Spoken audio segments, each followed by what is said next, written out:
Allahu Akbar,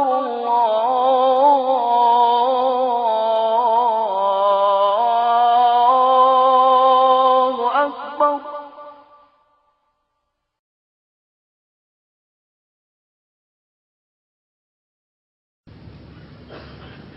Yes, you have another question, brother?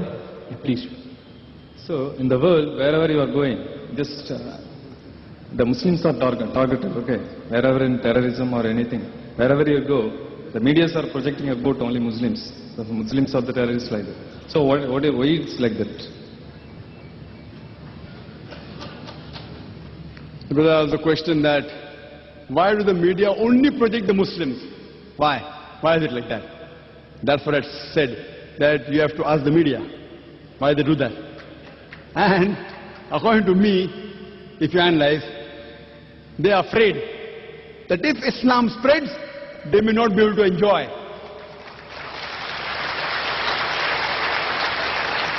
Enjoy inverted commas, no quoting, no dancing, no pornography, no prostitution, no raping.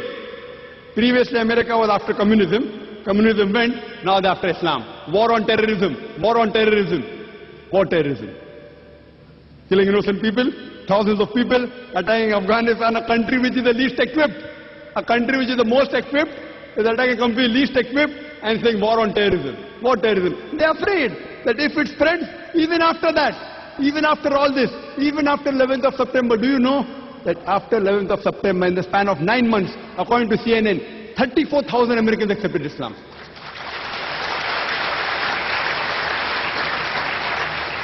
Whatever they do, today the media attacks women, Islam does not give right to women. Do you know out of those people accepting Islam in America and Europe, 2/3 of them are women.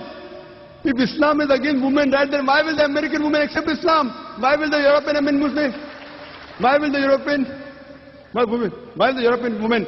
Why will she accept Islam? So here we find out that these people do research of the truth and they accept Islam. However much the media strives, Allah says in the Quran, in Surah Al-Imran, chapter number 3, verse number 54, Makaru makarallah wallahu khairul makirin. They plan and plot, Allah too plans. Allah is the best of planners.